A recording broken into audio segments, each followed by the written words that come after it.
Hey, Dustin Tibbetts here, financial advisor with Jazz Wealth Managers. How you doing today? Hope you're doing well.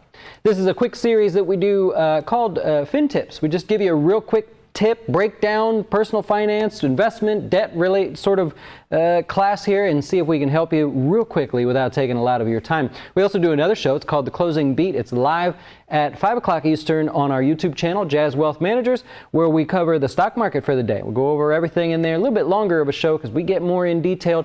And we're also considering a show just for the retirees or those of you within 10 years of retirement, looking for ideas for a name of that show. So far, all I have is Close to Retirement.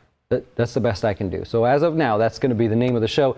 So interested in your feedback on that. If you have 10 years or less left to go, would you be interested in a class or a, sort of a series focused on just you guys there? So we're looking at that. But nonetheless, today we're talking about your investments, and I want you to kind of put yourself in Ricky's shoes here.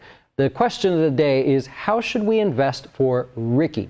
Ricky is a new customer of ours. His name is not Ricky. It's very close to that, but his name is not Ricky. And I need you guys to do what we're doing for Ricky here. I really need you to do this. See, you look at your investments and you think, okay, I could just invest in whatever index fund or growth fund or whatever and I should be fine. Okay, that's okay. But we need to break down how that money's going, and more importantly, what's it all going to add up to? Can you afford to get where you're trying to get to? You want to know those goals. We do it for every single one of our customers here, and I'm going to give you an example of that by talking about Ricky. He's 39 years old. That's his actual age, and Ricky's got a unique goal. Ricky wants to retire at 55 years old. So we'll use the board here today. We're going to say, all right, Ricky is 39. And he wants to retire at 55. He's a fire movement guy, by the way. Really believes in lower expenses, living sort of minimalist, paying off debts, not having debts. Wants to retire at 55. And Ricky's goal is like to make as much as he's making now, but in retirement, and to make it last the rest of his life. So he's looking for $60,000 a year for the rest of his life. As you can imagine already, he's 55 years old. If we just assume he lives to be 87, 88 years old, safely maybe, we've got some work cut out for us here that we're going to have to figure out. So here's some of the variables that we're using in Ricky's study here. He wants $60,000 a year. He's already got $43,000 saved up. That's what he transferred over to Jazz. Again, very thankful for that. I'm so thankful. I don't mean to take a moment here, but you know, we're a small fish in a big pond, and so anybody that gives us a shot, I really appreciate it. So he's starting with $43,000. He's done okay so far, and Ricky says, I'd like to expect $18,000 from Social Security, right? But that won't kick in until later in life, so we got to factor that in as well. So really what we're asking is for Ricky to be able to live from the ages of 55 to at least 62, 63. We're going to maybe try to push it out further, but we want him to be able to survive on $60,000 from just his investments for that little range between 55 and when he collects Social Security. Then what we're saying is $60,000, but $18,000 of it will be accounted for in terms of Social Security. So we really need $42,000. So what we're doing is breaking this up into chunks. We're saying, okay, from 55 to say 65 to make it simple, we need investment money. We don't have any other sources of income.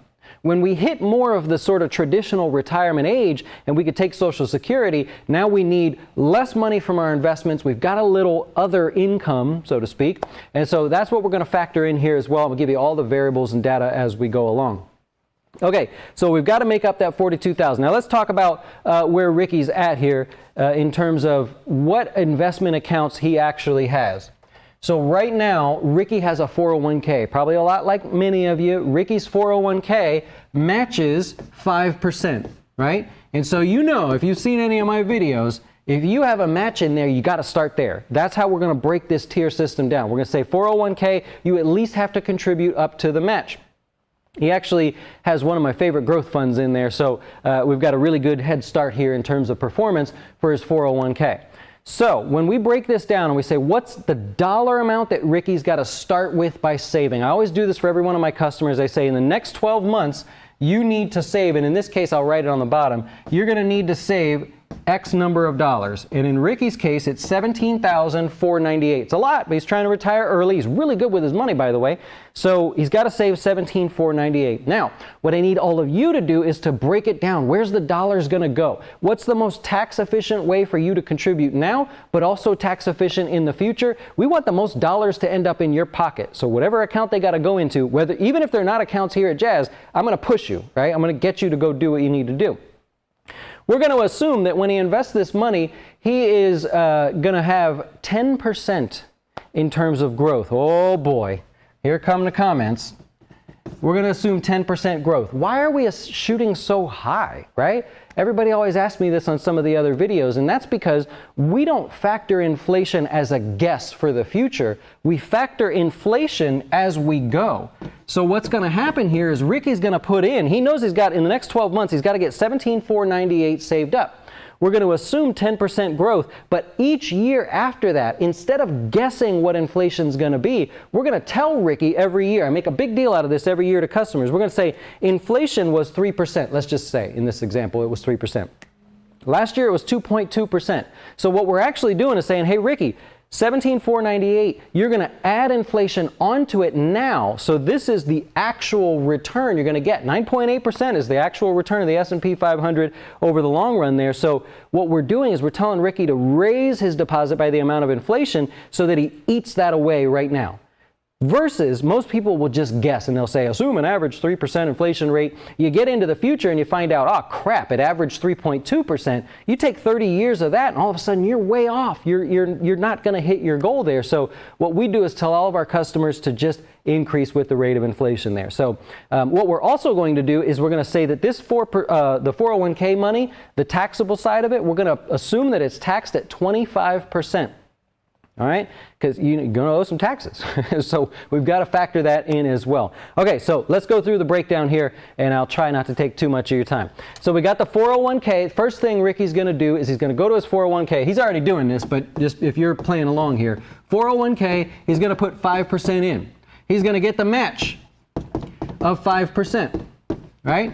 So Ricky makes $60,000 a year, so that's 6K here. I'm sorry, that's 3,000 here. It's 3,000 here, right? So Ricky's putting in the 3,000, his company's matching the 3,000, and that counts towards his $17,498. So there's 6,000 right off the top right there. We got $11,498 to go. Now from there, Ricky's got the Roth with us here, so he has no problem filling up the max, which is currently 6,000. There's not much you can do about that. So he's got 6,000 going in. There's 12,000 right there, right off the top. What we have to do now is make the most out of the 5,498 that's left to go. I'm going to just call it 5,500 that Ricky's got to save. If he wants to retire at 55 years old, that he has no problem doing this, right? He's good at doing this. He's already got the 43 saved up. He did a good job. We've got about 5,500 we've got to make up. And this is where we're going to move on to the individual account, right? Now, you go, Dustin, why are you having him fill up the Roth? If he wants to retire at 55, shouldn't we have flexible money available for him from the ages of 55 to 59 and a half? A lot of people call that a gap account. I'm not so worried about that because if you remember, in the Roth IRA, the money you contribute, you can take out. So we're putting that money away post-tax. The reason we're doing that is because what happens if Ricky changes his mind? What if he finds a passion in life at the age of 50, starts a business or something, and says, you know what, this is fun. I'm going to do that. I'm not going to retire at 55 because I'm renting jet skis to people or something, and I enjoy doing that. So that means the Roth money can continue to grow. If we put all the money in the individual account and just assume you're going to retire at 55, we'd be doing Ricky a disservice there. So very important not to run to the individual account too soon, or you could find dividend, ordinary the dividends, ordinary income along the way. You could find capital gains taxes. Maybe you overtrade a little too much. It could be a little bit messy there. Well, that doesn't happen in the Roth IRA, so we're going to focus on that.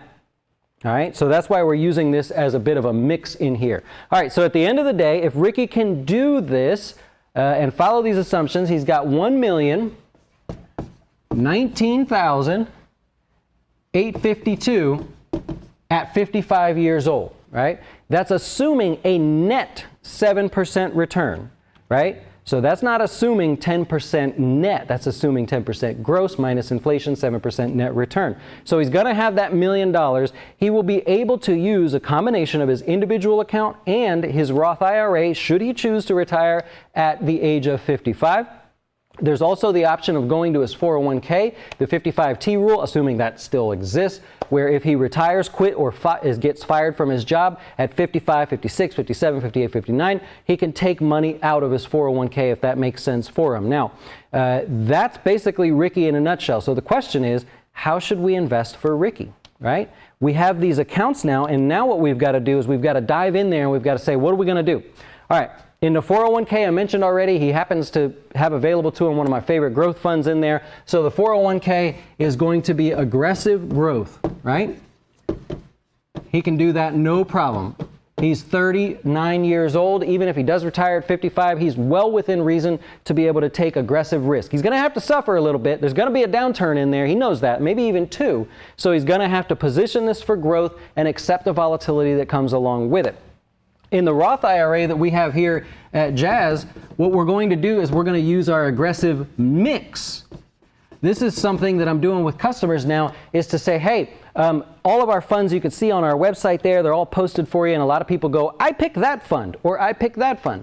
And I go, okay, well, that's great. I'm happy that you're excited. What if I could show you that instead of having just one fund, so for example, let's pick let's say small cap. So let's say you said, Dustin, I want to have your small cap fund and I want to be nice and aggressive inside of that. That's what I want to invest in.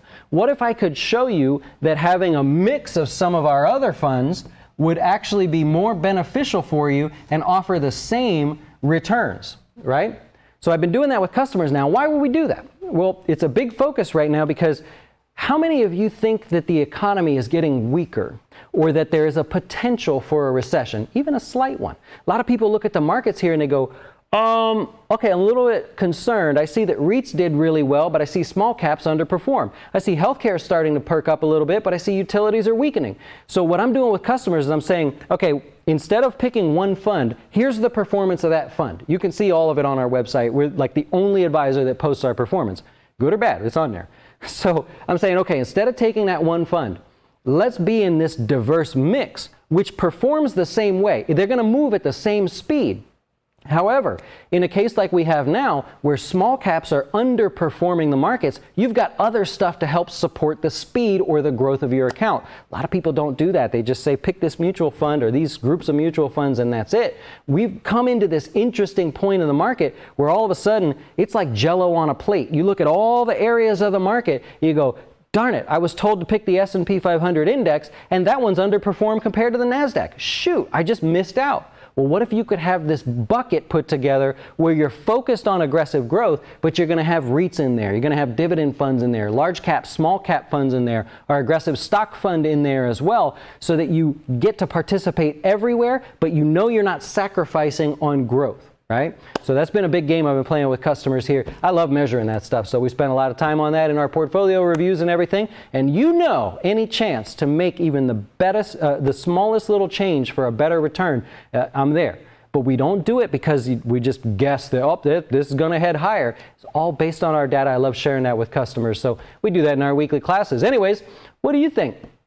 You think Ricky's going to get there? He's a good saver, by the way. I told him I was going to use Ricky as his name, so he knows who I'm talking about out there. He's a good saver. I hope all of you are good savers as well, and you're focused not only on the investments, but how the money goes where it should go to hit the goal that you have.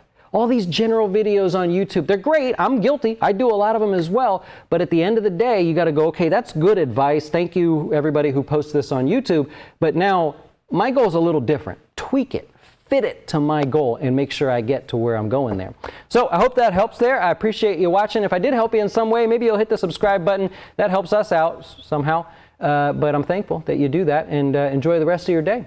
Enjoy.